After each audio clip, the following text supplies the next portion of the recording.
স্ক্রিনটা দেখা যাচ্ছে? হ্যাঁ স্যার। হ্যাঁ ওকে, স্যার। Very good. এরকম একটা লেজার অ্যাকাউন্ট আমরা কেটে নেব, ঠিক আছে? যেরকম আছে এরকম একটা লেজার অ্যাকাউন্ট কেটে নিই।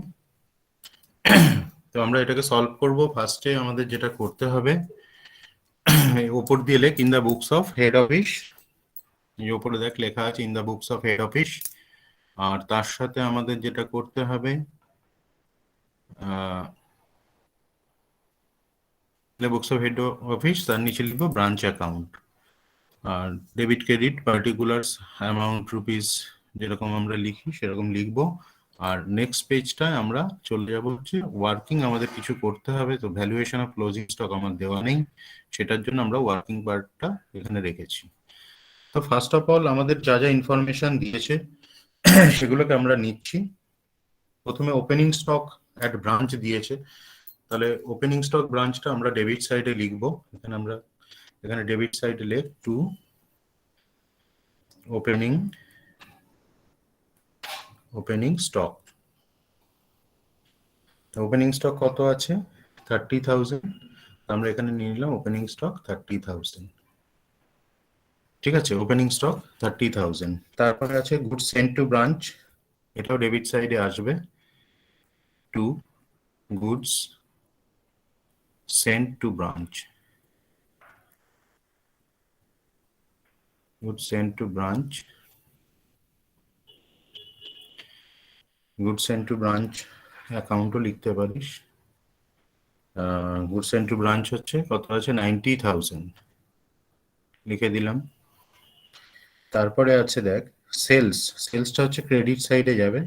সেলসটাকে আমরা লিখবো by bank account or cash account. By bank account আমরা করে দিচ্ছি, বাই ব্যাংক অ্যাকাউন্ট। এটা হচ্ছে আমার সেলস। ক্যাশ সেলস যেটা হয়েছে সেটা 1,20,000। আচ্ছা, তারপরে আসবে আমাদের দেখ এদিকে এক্সপেন্সেস আছে। এক্সপেন্সেসটা টু ব্যাংক অ্যাকাউন্ট লিখে তার আন্ডারে আমাকে নিতে হবে। টু ব্যাংক অ্যাকাউন্ট এটা লিখে এটার আন্ডারে আমাদের এক্সপেন্সেস যে দুটো আছে সেই দুটোকে আমরা এখানে নিয়ে নিচ্ছি। কি কি আছে? একটা আছে স্যালারিজ, আর একটা আছে আমার আদার এক্সপেন্সেস, ঠিক আছে? আদার expenses, salaries and other expenses. Salaries আছে 10,000 আর আদার এক্সপেন্সেস কত আছে? 4,000। ভেরি গুড, 4,000 দিয়ে দিলাম। এবার আমাকে যেটা করতে হবে সেটা হচ্ছে ক্লোজিং স্টকটাকে আমাকে বার করতে হবে। তাহলে এখানে আমরা লিখছি বাই ক্লোজিং স্টক, এটা লিখে রাখছি ক্লোজিং স্টক। তো ক্লোজিং স্টকটা আমরা কিভাবে ক্যালকুলেশন করব? আর একটা আমাদের কাজ করতে হবে, একটা ম্যানেজার্স কমিশন আছে, সেটাও আমরা লিখে রাখছি। ম্যানেজার্স কমিশনটা ওটা ক্যালকুলেশন করে আমরা এখানে বসিয়ে দেবো। তার আগে আমাকে ক্লোজিং স্টকটা বার করতে হবে। Managers commission,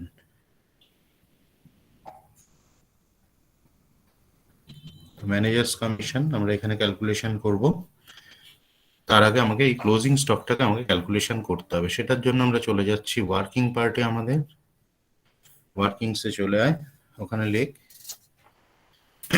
calculation for closing stock of branch. Calculation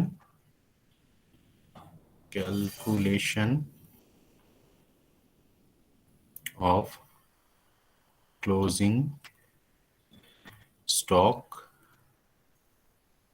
at branch। Calculation of closing stock, এটাকে আন্ডারলাইন করে দিতে পারি আমরা, কোনো অসুবিধা নেই, ঠিক আছে? তো এইখানে একটা জিনিস আমাদের জেনে রাখ, তো ক্লোজিং স্টকটা আমরা কিভাবে পেতে পারি? আমরা ক্লোজিং স্টকটা কিভাবে পাবো তুই আমাকে বলতে পারবি? ক্লোজিং স্টকটা আমরা কি করে পাবো? কোনো আইডিয়া? আচ্ছা, আইডিয়া নেই তো কোনো অসুবিধা নেই। প্রথমে আমাকে ক্যালকুলেশন এভাবে লিখবো, কস্ট অফ গুডস সোল্ড, মানে যে গুডসটা আমি সেল করেছি তার কস্টটা জানতে চাইছি। সেটা কি হবে? সেটা হচ্ছে সেলস যেটা হয়েছে মাইনাস হচ্ছে gross profit. Gross profit, sales minus gross profit করলে আমরা পাবো হচ্ছে কস্ট অফ গুড সোল্ড। তাহলে সেলস আমার কত ছিল? সেলস ছিল আমার 1,20,000. ভেরি গুড, মাইনাস, এবার গ্রস প্রফিটের রেট কত দেওয়া আছে দেখ, ওখানে কোশ্চেনে দেওয়া আছে। গ্রস প্রফিটের রেটটা দেখ দেওয়া আছে 20%, কস্ট প্লাস 20%। রেট হচ্ছে কস্ট প্লাস 20%। তাহলে 1,20,000 এটার উপরে 20/120 যদি করি তাহলে আমার বেরিয়ে যাবে হচ্ছে এটা গ্রস প্রফিটটা কত আছে। তাহলে এখানে কত বেরোচ্ছে? 1,20,000 মাইনাস এখান থেকে কত আসছে? 20,000 আসছে না এখান থেকে? 20,000, হ্যাঁ স্যার, ভেরি গুড। 20,000. হ্যাঁ, তাহলে 1,00,000 হচ্ছে আমার কস্ট অফ গুড সোল্ড। ঠিক আছে, এইবার এই যে কস্ট অফ গুড সোল্ড সেটা আমরা কি করে পাই? ওপেনিং স্টকের সাথে কতটা গুড সেল করেছে আর তার থেকে যদি আমরা ক্লোজিং স্টক বাদ দিই তাহলে আমরা পাই হচ্ছে কস্ট অফ গুড সোল্ড। তাহলে আমরা এইভাবে লিখতে পারি যে opening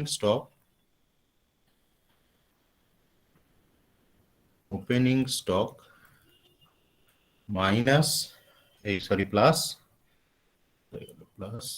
opening stock plus good sent,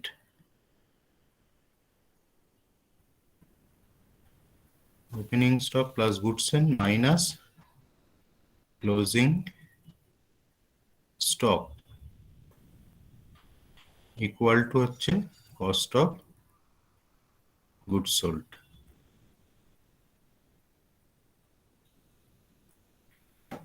ঠিক আছে, তাহলে এবার আমরা কোনটা জানি না, দেখ এটার মধ্যে ওপেনিং স্টক তো আমরা জানি, গুড সেন্ট কত জানি, ক্লোজিং স্টকটা জানি না, কস্ট অফ গুড সোল্ডটা জানি। তাহলে এই চারটের মধ্যে আমি শুধু ক্লোজিং স্টকটা জানি না, যেটাকে আমি বার করে নিতে পারবো। তাহলে ওপেনিং স্টক আমার কত ছিল কেউ আমাকে বলুক। Opening stock 30,000. তাহলে 30,000, ভেরি গুড। আর গুড সেন্ট করেছি কত? 90,000. 90,000, ভেরি গুড। আর ক্লোজিং স্টক জানি না, তাহলে ওখানে ক্লোজিং স্টক লিখে রাখছি, closing stock equal to cost of good sold, ওপরেই পেয়েছি 1,00,000। ঠিক আছে, তাহলে এবার ক্লোজিং স্টক ওইটাকে আমরা যদি ডান দিকে ইকুয়েশনের পাঠিয়ে দিই তাহলে এই 1,00,000টা আমার বাদিকে চলে আসবে। তাহলে 3,00,000 এখানে থাকছে, তাহলে 30,000 প্লাস 90,000 মাইনাস 1,00,000 ইকুয়াল টু হবে আমার ক্লোজিং স্টক। তাই তো? ঠিক আছে তো, মানে ইকুয়েশনের আমরা জাস্ট ডান দিকে নিয়ে গেলাম। Therefore closing stock equals to কত বেরোচ্ছে? Closing 20,000. Stock equal to 20,000।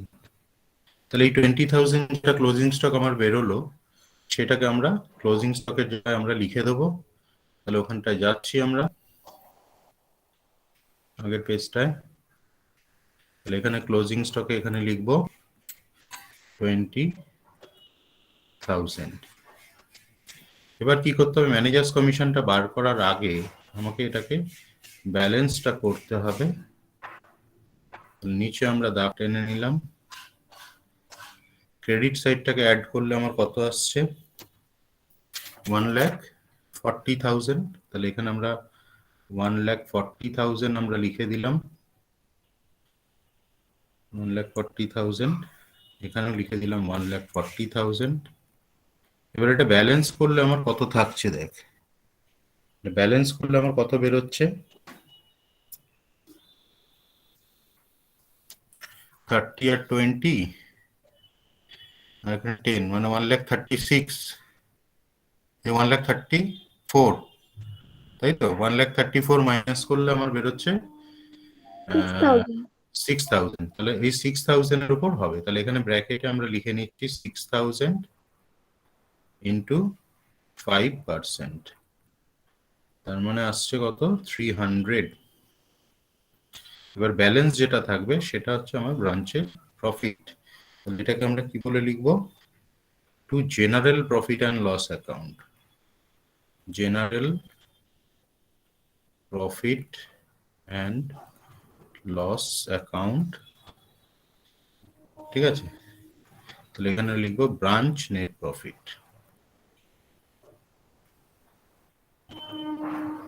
Branch net profit. ব্যালেন্সটা কত আসছে, তার মানে ওখানে ছিল 6,000, 6,000 থেকে আরো 300 কমে যাবে, 300 কমে যাচ্ছে, 6,000 মাইনাস 300 মানে 5,700, 5,700। এইটা হচ্ছে আমার ব্রাঞ্চের আমার প্রফিট। ঠিক আছে সবার? হ্যাঁ স্যার। তাহলে শেয়ারিংটা করব, অফ করব। ও, এটাকে আবার করতে হবে, দাঁড়া, এখান থেকে আমরা আগে